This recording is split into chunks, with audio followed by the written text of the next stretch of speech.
الحمد لله نحمده ونستعينه ونؤمن به ونتوكل عليه ونعوذ بالله من شرور أنفسنا ومن سيئات أعمالنا من يهده الله فلا مضل له ومن يضلل فلا هادي له وأشهد أن لا إله إلا الله وحده لا شريك له وأشهد أن محمدا عبده ورسوله أرسله بالهدى ودين الحق ليظهره على الدين كله ولو كره المشركون اللهم صل على محمد وعلى آل محمد كما صليت على إبراهيم وعلى آل إبراهيم وبارك على محمد وعلى آل محمد كما باركت على إبراهيم وعلى آل إبراهيم في العالمين إنك حميد مجيد أما بعد فإن خير الكلام كلام الله وخير الهدي هدي النبي محمد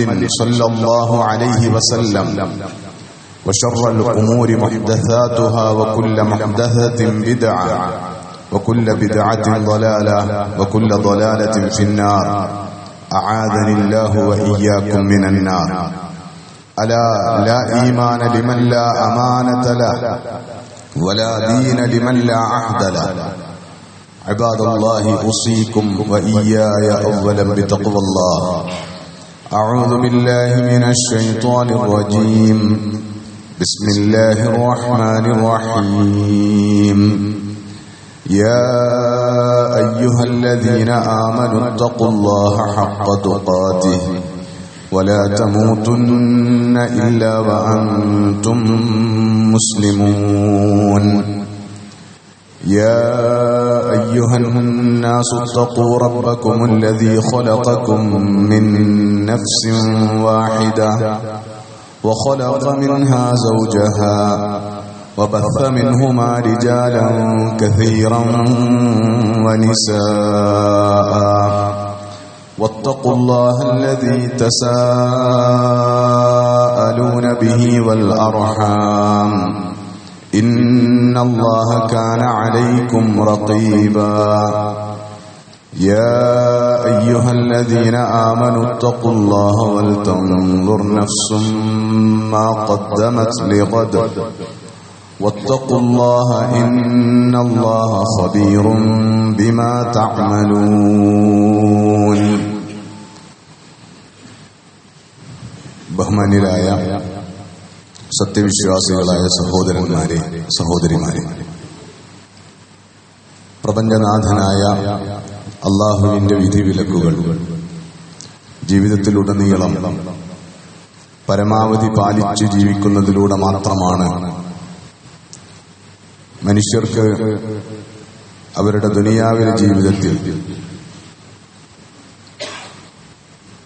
യഥാർത്ഥ വിജയവും സൗഭാഗ്യങ്ങളും നീതിയും നേടിയെടുക്കാൻ കഴിയുക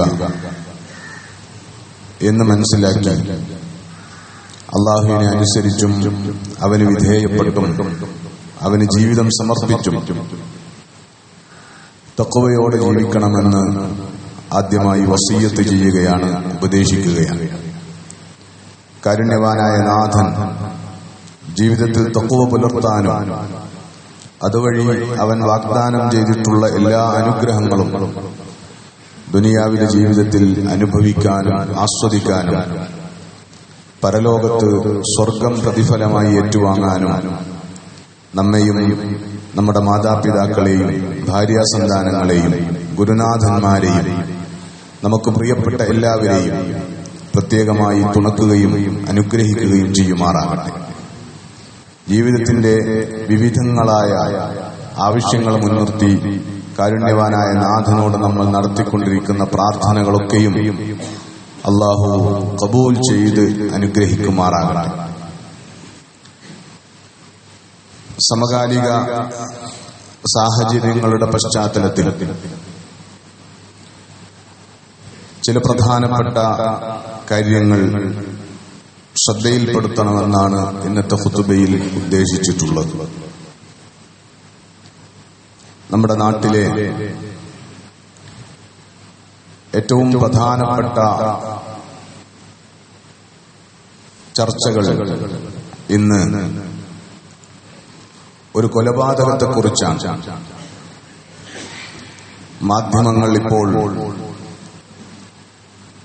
വാളയാർ ആൾക്കൂട്ടക്കൊല എന്നാണ് അതിനെ പേരിട്ട് വിളിക്കുന്നത്.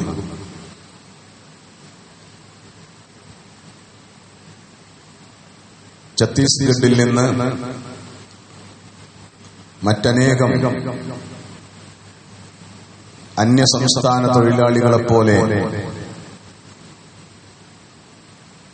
കേരളത്തിലേക്ക് തൊഴിൽ തേടി വന്ന ഒരാൾ തൊഴിലന്വേഷിച്ച് നടക്കുന്നതിനിടക്ക് ഏതാണ്ട് 10 ദിവസം മുമ്പാണ് ഈ സംഭവങ്ങൾ നടക്കുന്നത്.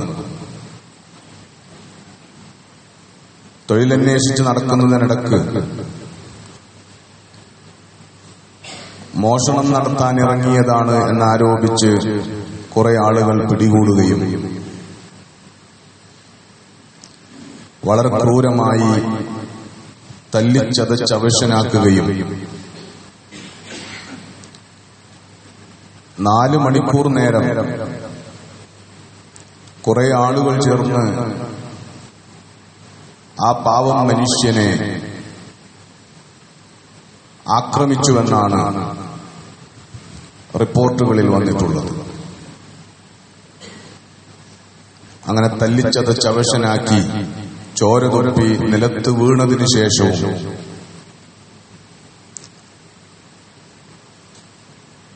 ചോദ്യം ചെയ്യലും ആക്രമണവും തുടർന്നു. 4 മണിക്കൂറിന് ശേഷമാണ് അയാളെ ആശുപത്രിയിലെത്തിക്കാനുള്ള ശ്രമം പോലും നടന്നത്.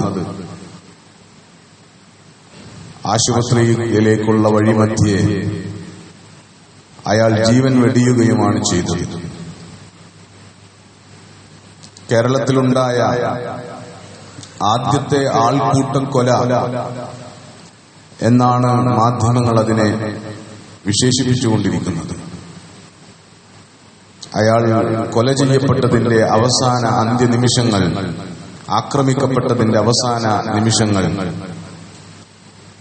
വീഡിയോയിൽ പകർത്തപ്പെടുകയും അത് സോഷ്യൽ മീഡിയയിൽ പ്രചരിക്കുകയും ചെയ്തിട്ടുണ്ട്.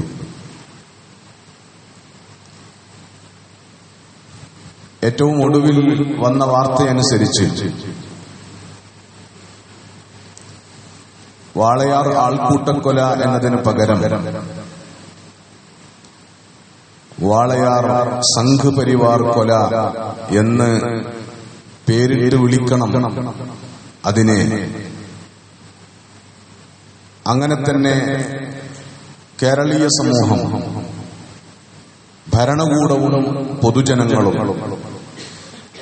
അതിനെ അഭിമുഖീകരിക്കുകയും നേരിടുകയും ചെയ്യണം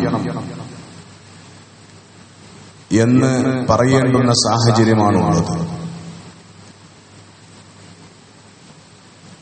അറസ്റ്റ് ചെയ്യപ്പെട്ടവരിൽ 5 പേരെ കുറ്റക്കാരാണെന്ന് പോലീസ് നിർണയിച്ചിരിക്കുന്നു.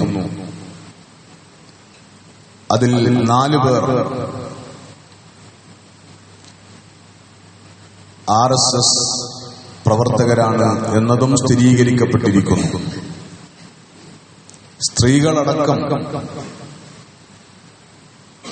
15ഓളം പ്രതികൾ ഇനിയും പിടികൂടപ്പെടാനുണ്ട് എന്നും പോലീസ് പറയും. അയാളെ ആക്രമിക്കുന്നതിന്റെ അവസാനത്തെ ദൃശ്യങ്ങളിൽ ഉള്ള വളരെ അപകടകരമായ കാര്യം, രാംനാരായൺ എന്ന പേരുള്ള ഒരാൾ ഇപ്പോഴുള്ള അവസ്ഥയനുസരിച്ച് ഒരു കീഴ്ജാതിക്കാരൻ കേരളത്തിൽ RSSകാരാൽ കൂട്ടയാക്രമണത്തിനിരയായി വധിക്കപ്പെട്ടിരിക്കുന്നു എന്നതാണ്. പക്ഷേ വീഡിയോയിലുള്ള ദൃശ്യങ്ങളനുസരിച്ച് താൻ ബംഗ്ലാദേശിയല്ലേ എന്ന് ചോദിച്ചുകൊണ്ടാണ് അയാൾ അവസാനം ആക്രമിക്കപ്പെട്ടിട്ടുള്ളത്. ബംഗ്ലാദേശിയല്ലേ എന്ന് ചോദിച്ചാൽ മുസ്ലിം അല്ലേ എന്നതാണ് ആ ചോദ്യം. രാജ്യത്ത് തിടം വെച്ച് വളർന്നു വന്നിട്ടുള്ള ഇസ്ലാമോഫോബിയയുടെ ഏറ്റവും അപകടകരമായ അവസ്ഥയെ പ്രതിനിധാനം ചെയ്യുന്ന ഒരു സംഭവമായിട്ടാണ് യഥാർത്ഥത്തിൽ അത് നമ്മുടെ മുമ്പിലുള്ളത്.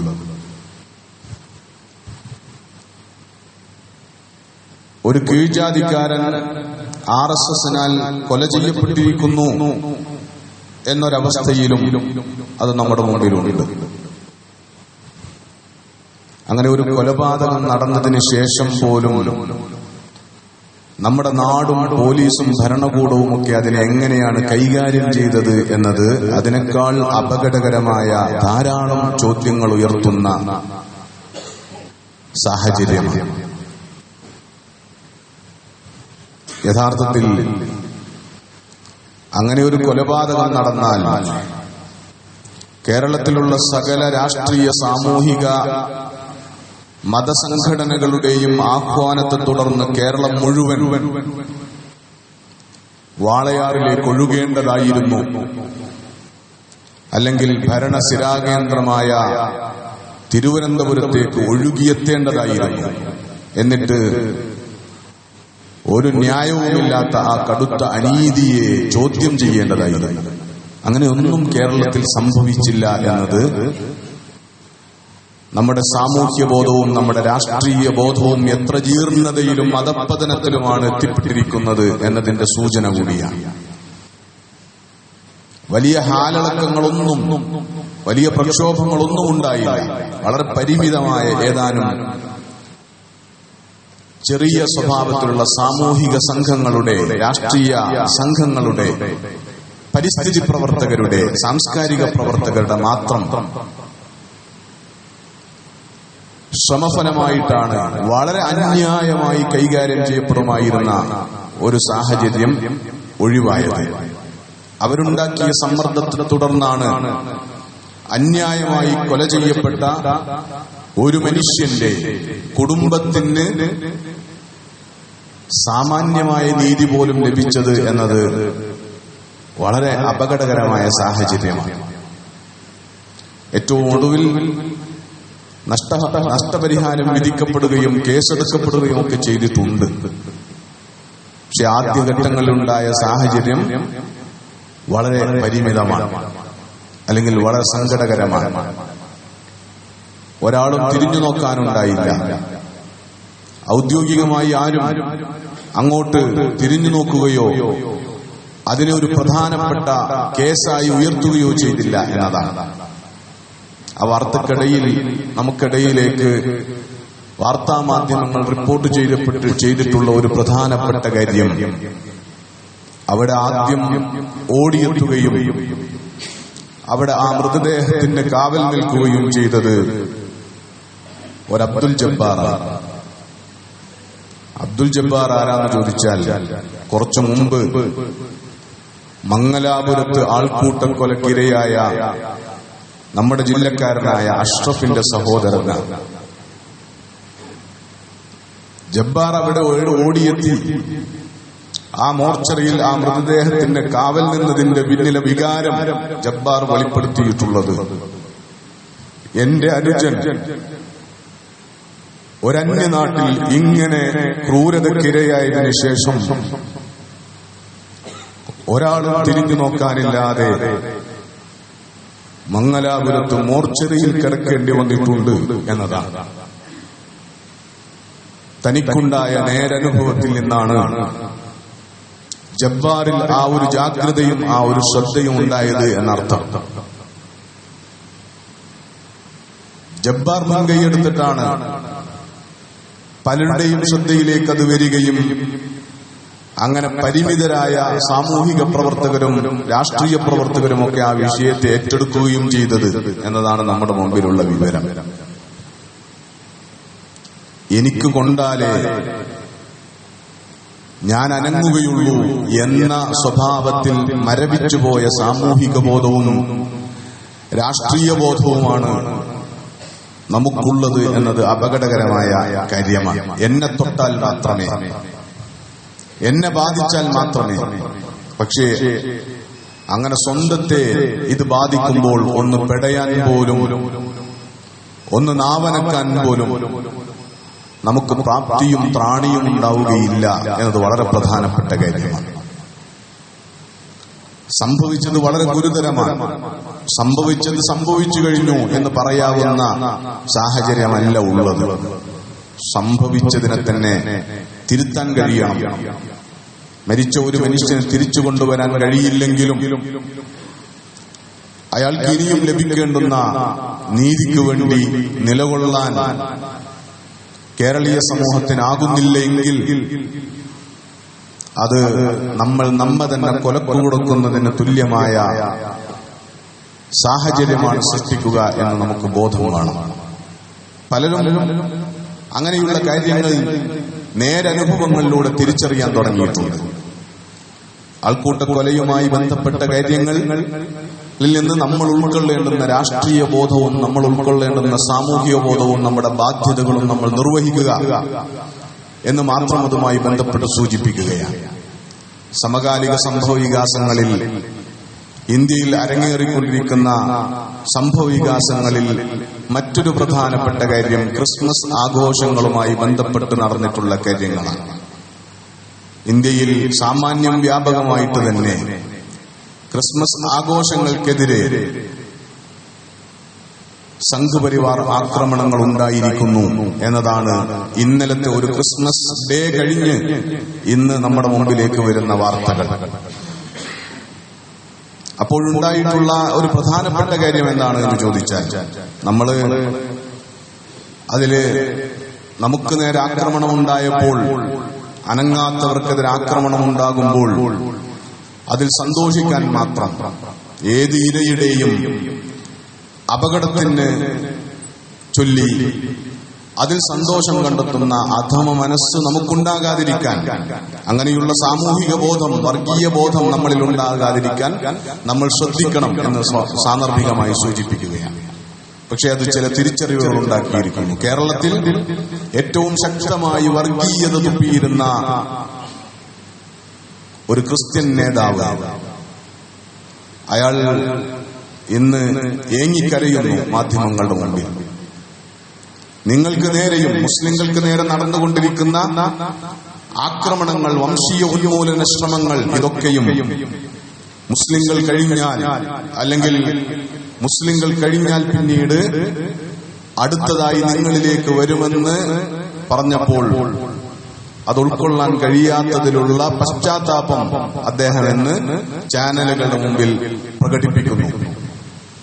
അതേസമയത്ത് ഒരു വേള ഈ രാജ്യം ഭരിക്കുന്നത് ലക്ഷണമൊത്ത ഒരാൺകുട്ടിയാണ്, അതുകൊണ്ട് നിങ്ങളുടെ മുൻതലമുറകളെയും പിൻതലമുറകളെയും ഒക്കെ നാമാവശേഷമാക്കാൻ ആക്കും വല്ലാതെ കളിച്ചാൽ എന്ന് ഒരു ന്യായവുമില്ലാതെ ഈ രാജ്യത്തെ ഏറ്റവും ചെറിയ ന്യൂനപക്ഷ സമൂഹമാണ് എന്ന് പോലും അറിയാതെ വെല്ലുവിളിച്ചിരുന്നവർ സ്വന്തത്തിനടിയേൽക്കുമ്പോൾ നിസ്സഹായരായി വിലപിക്കുന്ന കാഴ്ച നമ്മൾ കാണുന്നു.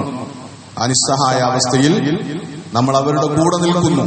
രാജ്യം വളരെ അപകടകരമായ, മുസ്ലിങ്ങൾക്ക് നേരെ നിരന്തരമായ ആക്രമണങ്ങൾ നടന്നുകൊണ്ടിരുന്നപ്പോഴും നമ്മൾ പറഞ്ഞിരുന്നത് ഇത് ഇന്ത്യ രാജ്യത്തിന്റെ ഒരു സവിശേഷമായ സാഹചര്യത്തെ ഇല്ലായ്മ ചെയ്യുകയാണ്, സൗഹൃദത്തെ, മതസഹിഷ്ണുതയൊക്കെ ഇല്ലാതാക്കുകയാണ് ചെയ്യുന്നത്. പ്രധാനമായും നഷ്ടപ്പെടുന്നത് ഇന്ത്യയാണ്, ഏതെങ്കിലും ഒരു സമുദായമോ ഒരു സമൂഹമോ അല്ല എന്ന താക്കീതുകളാണ് രാജ്യത്ത് ഉയർന്നു വന്നിരുന്നത്. അതിനെ കൂടുതൽ ഊട്ടിയുറപ്പിക്കുന്ന സംഭവ വികാസങ്ങൾ ഉണ്ടാകുന്നു. ഇനി ഒരു പോരാട്ടത്തിലൂടെയല്ലാതെ, അല്ലെങ്കിൽ ഏതെങ്കിലും അർത്ഥത്തിലുള്ള വളരെ ശക്തമായ ഒരു മുന്നേറ്റത്തിലൂടെയല്ലാതെ നമുക്ക് നമ്മുടെ രാജ്യത്തെ തിരിച്ചുപിടിക്കാൻ കഴിയുകയില്ല എന്ന ബോധത്തിലേക്ക് ഈ നാട്ടിലെല്ലാവരും, കേവലം മതന്യൂനപക്ഷങ്ങൾ മാത്രമല്ല, ഭൂരിപക്ഷ മതാനുയായികളിൽപ്പെട്ടവരിൽ തന്നെയുള്ള കീഴ്ജാതിക്കാർക്കും ആ ബോധമുണ്ടാകുന്ന സാമൂഹ്യ രാഷ്ട്രീയ സാഹചര്യങ്ങൾ നമ്മുടെ നാട്ടിൽ സംഭവിച്ചുകൊണ്ടിരിക്കുന്നു എന്നാണ് നമുക്ക് കാണാൻ പറ്റുന്നത്. അപ്പൊ അതൊക്കെയും അപലപനീയമാണ്. വാളയാറിലുണ്ടായ കൊലപാതകം അപലപനീയമാണ്. അതേപോലെ രാജ്യത്ത് പല ഭാഗങ്ങളിലും ഉണ്ടായിട്ടുള്ള ക്രിസ്മസ് ആഘോഷങ്ങൾക്കെതിരെ മാത്രമല്ല, വളരെ സാധുക്കളായ മനുഷ്യർ ക്രിസ്മസിന് ആവശ്യമായ വസ്തുക്കൾ വിൽപ്പന നടത്തുന്ന തെരുവുകളിൽ പോലും അവർ ആക്രമിക്കപ്പെട്ടു, അവർ ചോദ്യം ചെയ്യപ്പെട്ടു, അവർ ഭയപ്പെടുത്തപ്പെട്ടു എന്നൊക്കെയാണ് നിലവിലുള്ള ഇന്ത്യയുടെ സാഹചര്യം എന്ന് പറയുന്നത്. നല്ല രാഷ്ട്രീയ ബോധത്തോടുകൂടി, സാമൂഹിക ബോധത്തോടുകൂടി, അവകാശബോധത്തോടുകൂടി ഉള്ള പ്രതിരോധങ്ങൾ കൊണ്ടല്ലാതെ ഇന്ത്യയെ തിരിച്ചുപിടിക്കാൻ കഴിയില്ല, നമുക്ക് നമ്മുടെ ജീവിതത്തെ സുരക്ഷിതമാക്കാൻ കഴിയില്ല എന്ന അവസ്ഥയിലാണ് ഉള്ളത്. എവിടെയോ നടക്കുന്നത് അവിടെ അങ്ങനെ നടന്നുകൊള്ളട്ടെ എന്ന് വിചാരിക്കാൻ പറ്റുന്ന സാഹചര്യം അല്ല ഉള്ളത്. അതിൽ രാഷ്ട്രീയ സാമൂഹിക മത നേതൃത്വങ്ങൾക്ക് അതിൽ ബാധ്യതകൾ നിർവഹിക്കാൻ കഴിയണം. ആ ആഹ്വാനത്തെ ഏറ്റെടുക്കുവാൻ പൊതുജനങ്ങൾ എന്നുള്ള നിലക്ക് നമുക്കൊക്കെയും സാധ്യമാവണം. ഞാൻ തുടക്കത്തിൽ സൂചിപ്പിച്ചതുപോലെ വാളയാർ സംഭവത്തെ തുടർന്ന് യഥാർത്ഥത്തിൽ കേരളം സ്തംഭിക്കേണ്ടതായിരുന്നു അതിശക്തമായ സമരപ്രക്ഷോഭങ്ങൾ കൊണ്ട്.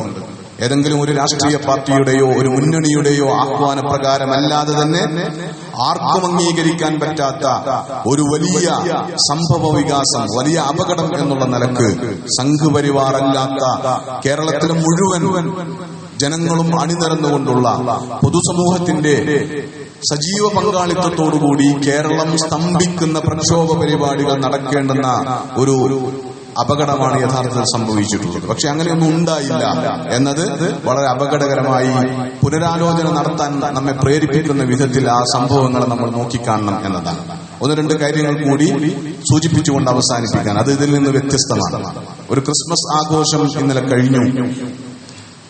അപ്പോൾ നമ്മുടെ മുമ്പിൽ എല്ലാ ആഘോഷവേളകളിലും കടന്നു വരുന്ന ഒരു ചോദ്യവും ചർച്ചയും അത്തരം ആഘോഷങ്ങളിലുള്ള പങ്കാളിത്തത്തെക്കുറിച്ചാണ്.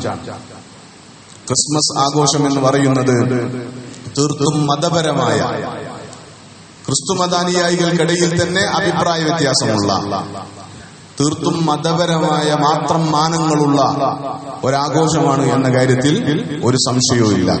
ഒരു മുസ്ലിമിന് അത്തരം ആഘോഷങ്ങൾ ഏറ്റെടുക്കാൻ പറ്റുമോ എന്ന് ചോദിച്ചാൽ പറ്റില്ല എന്നത് തന്നെയാണ് അതിന്റെ മറുപടി. നമ്മുടേതുപോലെയുള്ള ഒരു പ്രദേശത്തൊന്നും ഒരിക്കലും ഒരു ക്രിസ്മസ് കരോളോ അല്ലെങ്കിൽ അതുമായി ബന്ധപ്പെട്ട ആഘോഷ പരിപാടികളോ സംഘടിപ്പിക്കപ്പെടേണ്ടുന്നതിന്റെ യാതൊരു സാഹചര്യവുമില്ല. അങ്ങനെ കൃത്രിമമായ മതനിരപേക്ഷതയും മതേതരത്വവും ഒന്നും നമ്മൾ ഉണ്ടാക്കേണ്ടതില്ല. മതേതരത്വത്തിന്റെ സൗന്ദര്യം എന്ന് പറയുന്നത് അതത് മതാനുയായികൾക്ക് തങ്ങളുടെ മതം അനുസരിച്ച്, ആ മതത്തിന്റെ അനുഷ്ഠാനങ്ങൾ അനുസരിച്ച് ജീവിക്കാൻ കഴിയുന്ന സ്വാതന്ത്ര്യം ഉണ്ടാവുക. അങ്ങനെയുള്ള അവകാശങ്ങളിൽ മറ്റ് മതസ്ഥരായ ആളുകൾ അസഹിഷ്ണുതയും സൗഹാർദ്ദമില്ലായ്മയും വിദ്വേഷവും പ്രകടിപ്പിക്കാതിരിക്കുക. ഇത് മാത്രമാണ് ജനാധിപത്യത്തിന്റെയും മതേതരത്വത്തിന്റെയും താല്പര്യം. അതല്ലാതെ താൻ തന്റെ മതത്തിന്റെ താല്പര്യങ്ങളെ മറികടന്നും അതിനെ ബലി കൊടുക്കും ഇതര മതത്തിന്റെ അനുഷ്ഠാനങ്ങളും ആഘോഷങ്ങളും ഏറ്റെടുക്കുക എന്ന് പറയുന്നത് മതപരമായി ശരിയല്ല എന്ന് മാത്രമല്ല, മതേതരമായും അത് ശരിയല്ലാത്ത കാര്യമാണ് എന്ന് മനസ്സിലാക്കാൻ നമുക്ക് കഴിയണം. കാരണം നമ്മെ മതേതരത്വം പഠിപ്പിക്കുന്നവർ അങ്ങനെ ഇതര മതത്തിന്റെ ആഘോഷങ്ങളും ആചാരങ്ങളും അതിന്റെ രീതികളും നമുക്ക് മേൽ അടിച്ചേൽപ്പിച്ചുകൊണ്ടാണ് പലപ്പോഴും നമ്മെ ഈ നാട്ടിലുള്ള മതേതര കക്ഷികൾ മതേതരത്വം പഠിപ്പിക്കുന്നത് എന്നത് നമ്മുടെ ശ്രദ്ധയിലുണ്ടാകേണ്ട കാര്യമാണ്. അതുകൊണ്ട് ക്രിസ്മസ് ആഘോഷവുമായി ബന്ധപ്പെട്ട് ഒരു മുസ്ലിമിന്റെ എല്ലാ തരത്തിലുള്ള ഇടപെടലുകളും, അങ്ങനെ ആഘോഷം സംഘടിപ്പിക്കുന്നത് മാത്രമല്ല അത്തരം ആഘോഷങ്ങളിൽ പങ്കാളിത്തം വഹിക്കുന്നതും അത്തരം ആഘോഷ പരിപാടികളുടെ ചിഹ്നങ്ങൾ ഉയർത്തി കാണിക്കുന്നതുമൊക്കെ ദീനിയായി ഹറാമായ കാര്യമാണ് എന്ന കാര്യത്തിൽ നമുക്ക് സംശയങ്ങൾ ഉണ്ടാകാതിരിക്കണം. അപ്പോ അതിൽ നമ്മൾ ശ്രദ്ധിക്കണം. അത്തരം ആഘോഷങ്ങൾ എന്ത് കിട്ടിയാലും ആഘോഷിക്കുക, ഏത് സന്ദർഭം കിട്ടിയാലും ആഘോഷിക്കുക എന്ന പ്രവണതകളിലേക്ക് നമ്മുടെ ദീനിനെ വിട്ട്, നമ്മുടെ വിശ്വാസത്തെ വിട്ട്, നമ്മുടെ സംസ്കാരത്തെ കൈവടിഞ്ഞ് ഒക്കെ നമ്മൾ അതിലേക്ക് അകപ്പെട്ടു പോകുന്ന സാഹചര്യം നിലവിലുണ്ട്. അതിനെ നമ്മൾ ഗൗരവത്തിൽ തന്നെ, ആരും ആരെയും ഉപദേശിച്ചുകൊണ്ടല്ല, എല്ലാവരും സ്വയം ബോധ്യത്തോടുകൂടി താൻ തന്നെയാണ് ബലി കൊടുക്കുന്നത്, തന്റെ ഒരു അഭിമാനത്തെയാണ് താൻ ബലി കൊടുക്കുന്നത് എന്ന ബോധം നമുക്കുണ്ടാവുക. ഇനി ന്യൂ ഇയറിന്റെ സന്ദർഭമാണ് വരുന്നത്. ന്യൂ ഇയറിനെ ഇപ്പോൾ എങ്ങനെയാണ് കൈകാര്യം ചെയ്യേണ്ടത് എന്നത് നമ്മുടെ മുമ്പിൽ വരുന്ന പ്രധാനപ്പെട്ട ഒരു ചോദ്യമാണ്. അതൊരു ആഘോഷ സന്ദർഭമാണോ എന്നതിന് നമ്മൾ വിലയിരുത്തേണ്ടത് നമ്മുടെ ദീനീയായ വിശ്വാസത്തിന്റെയും അടിസ്ഥാനങ്ങളുടെയും വെളിച്ചത്തിലാണ്. അപ്പൊ ന്യൂ ഇയർ ആഘോഷം അതേ സമയത്ത് ക്രിസ്മസ് ആഘോഷം പോലെയുള്ള ഒരു ആഘോഷമല്ല, അത് മതപരമായ ഒരാഘോഷമല്ല എന്ന് നമുക്കറിയാം. അപ്പോ അതുമായി ബന്ധപ്പെട്ട ആശംസകൾ നേരുന്നത് തെറ്റാണോ ശരിയാണോ എന്ന് ചോദിച്ചാൽ അത് നേരത്തെ പറഞ്ഞ ആഘോഷങ്ങൾ പോലെ, മതപരമായ ആഘോഷങ്ങൾ പോലെ തെറ്റാണെന്ന് പറയാൻ പറ്റുന്ന ഒരു കാര്യമല്ല. പരസ്പരം അങ്ങോട്ടും ഇങ്ങോട്ടും നല്ല ഒരു വർഷത്തിനു വേണ്ടിയുള്ള ആശംസകൾ, അതേപോലെ തന്നെ പ്രാർത്ഥനകൾ ഉണ്ടാവുക എന്നൊക്കെ പറയുന്നത് ഗുരുതരമായ ദീനീ വിരുദ്ധമായ കാര്യമൊന്നുമല്ല. പക്ഷേ അതിനുവേണ്ടിയുള്ള ആഘോഷങ്ങൾ, ആ ആഘോഷങ്ങളിലുള്ള ധൂർത്തും ദുർവ്യയും അതിന് ചെലവഴിക്കുന്ന പണം, ഈ കാര്യത്തിലൊക്കെ ഒരു മുസ്ലിം അള്ളാഹുവിന്റെ മുമ്പിൽ അനാവശ്യമായ ധനത്തിന്റെ വിനിയോഗത്തിനും ധനത്തിന്റെ പാഴാക്കി കളയുന്നതിനും അള്ളാഹുവിന്റെ മുമ്പിൽ ഉത്തരവാദികളായിരിക്കും. അതുകൊണ്ട് അത്തരം വിപുലമായ ആഘോഷ പരിപാടികളിൽ പങ്കെടുക്കാനോ അല്ലെങ്കിൽ അതിന് പണം ചെലവഴിക്കുന്നതോ ഒക്കെയായ കാര്യത്തിൽ ഓരോരുത്തരും മനസ്സാക്ഷിയോട് ഫത്വ ചോദിക്കണം. ഇത് അള്ളാഹുവിന്റെ മുമ്പിൽ ഏതിനത്തിലുള്ള ഹലാലായ ചെലവഴിക്കലായിട്ടാണ് ഇത് വരിക എന്നതൊന്ന് നമ്മൾ സ്വയം നമ്മോട് ഫത്വ ചോദിക്കണം. അതിനപ്പുറത്തുള്ള ഒരു ഇതരമത ആഘോഷം എന്നുള്ള നിലക്കുള്ള പരിഗണനയൊന്നും അതിന് നമ്മൾ നൽകേണ്ടതുമില്ല എന്നതാണ് അതിന്റെ വിശ്വാസപരമായ അല്ലെങ്കിൽ മതപരമായ തലം എന്ന് പറയുന്നത്. അവസാനിപ്പിച്ചുകൊണ്ട് ഒരു കാര്യം കൂടി സൂചിപ്പിക്കുന്നത്, ഒരു മുസ്ലിമിനെ സംബന്ധിച്ചിടത്തോളം എന്ന് മാത്രമല്ല, ഏതൊരു മനുഷ്യനെ സംബന്ധിച്ചിടത്തോളവും, കാര്യബോധമുള്ള ഒരു മനുഷ്യനെ സംബന്ധിച്ചിടത്തോളവും ജീവിതത്തിലേക്ക് കടന്നു വരുന്ന പുതിയ ഒരു ദിവസം, പുതിയ ഒരു ആഴ്ച, പുതിയൊരു മാസം, പുതിയൊരു വർഷം എന്നൊന്നും പറയുന്നത് ആഘോഷമാക്കാവുന്ന കാര്യമല്ല എന്ന യാഥാർത്ഥ്യബോധം നമുക്കുണ്ടാവണം. തന്റെ ആയുസ്സിൽ നിന്ന് എത്ര കഴിഞ്ഞുപോയി എന്നതിന്റെ സൂചന മാത്രമാണ് കടന്നു വരുന്ന ഓരോ പുതിയ മണിക്കൂറും, പുതിയ ദിവസവും, പുതിയ സമയവും നമുക്ക് നൽകുന്നത്. ഇനി എനിക്ക് എത്ര ബാക്കിയുണ്ട് എന്ന പ്രതീക്ഷകളല്ല. ഒരു വർഷം കഴിഞ്ഞു, 2026 പിറക്കുന്നു എന്ന് പറഞ്ഞാൽ നമ്മെ സംബന്ധിച്ചിടത്തോളം അതിൽ പ്രധാനപ്പെട്ട കാര്യം 2025 എന്ന് പറയുന്ന ഒരു വർഷം തീർന്നുപോയിരിക്കുന്നു. എന്റെ ആയുസ്സിൽ നിന്ന് എനിക്ക് ഉറപ്പുള്ള, എന്റെ ആയുസ്സിൽ നിന്ന് കുറവ് സംഭവിച്ചിരിക്കുന്നു എന്ന് മാത്രമാണ്.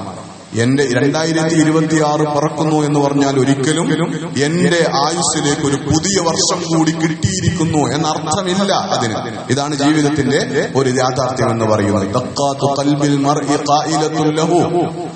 മനുഷ്യന്റെ ഓരോ ഹൃദയമെടുപ്പുകളും വർഷങ്ങൾ കഴിഞ്ഞു പോകുന്നു എന്നത് മാത്രമല്ല, ആഴ്ചകളും മാസങ്ങളും കടന്നു പോകുന്നു എന്നത് മാത്രമല്ല, ദിവസങ്ങൾ കടന്നു പോകുന്നു എന്ന് മാത്രമല്ല, ഓരോ ഹൃദയമെടുപ്പും, മനുഷ്യന്റെ ഓരോ ഹൃദയമെടുപ്പും അവനോട് വിളിച്ചു പറഞ്ഞുകൊണ്ടിരിക്കുന്നത് യഥാർത്ഥത്തിൽ ആകെക്കൂടി ജീവിതം എന്ന് പറഞ്ഞാൽ ഏതാനും സെക്കൻഡുകളും ഏതാനും മിനിറ്റുകളും മാത്രമാണ് എന്ന പച്ച പരമാർത്ഥമാണ് കഴിഞ്ഞുപോയിക്കൊണ്ടിരിക്കുന്ന ഓരോ ദിവസവും നമ്മളോട് പറഞ്ഞുകൊണ്ടിരിക്കുന്നത്.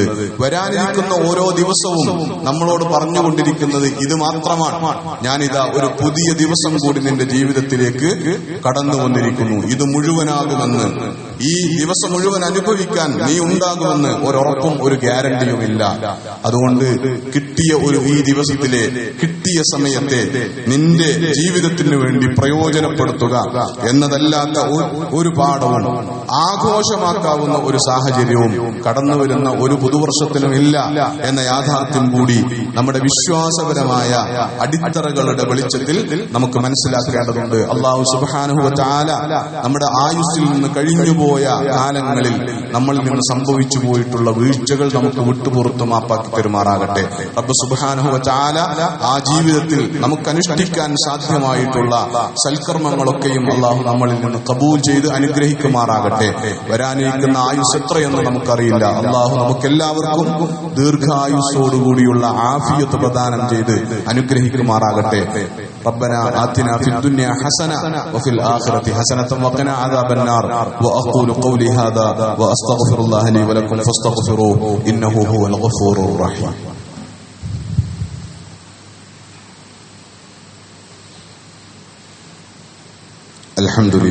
الحمد لله رب العالمين والعاقبة للمتقين ولا عدوان إلا على الظالمين. اللهم صل وسلم وبارك على محمد وعلى آله وصحبه أجمعين. عباد الله أوصيكم وإياي ثانيا بتقوى الله. يا أيها الذين آمنوا اتقوا الله وكونوا مع الصادقين. اللهم اغفر للمؤمنين والمؤمنات والمسلمين والمسلمات الأحياء منهم والأموات إنك مجيب الدعوات يا قاضي الحاجات. طيب ثراهم واجعل الجنة مأوانا ومأواهم. اللهم أجرنا من النار. اللهم أجرنا ووالدينا من النار. اللهم ربنا هب لنا من أزواجنا وذرياتنا قرة أعين واجعلنا للمتقين إماما. ربنا أفرغ علينا صبرا وثبت أقدامنا وانصرنا على القوم الكافرين. اللهم انصر الإسلام والمسلمين في كل مكان في العالم يا ذا الجلال والإكرام. اللهم ارحمنا يا أرحم الراحمين. اللهم إنا نشكو إليك ضعف قوتنا وقلة حيلتنا وهواننا على الناس فلا تكلنا إلى أنفسنا طرفة عين ولا أقل من ذلك. ربنا توفنا مسلمين وألحقنا بالصالحين. ربنا تقبل منا إنك أنت السميع العليم وتب علينا إنك أنت التواب الرحيم. فاغفر لنا يا غافر المذنبين وارحمنا بأنواع رحمتك يا أرحم الراحمين. وصلى الله تعالى وسلم على خير خلقه سيدنا محمد وعلى آله وصحبه أجمعين.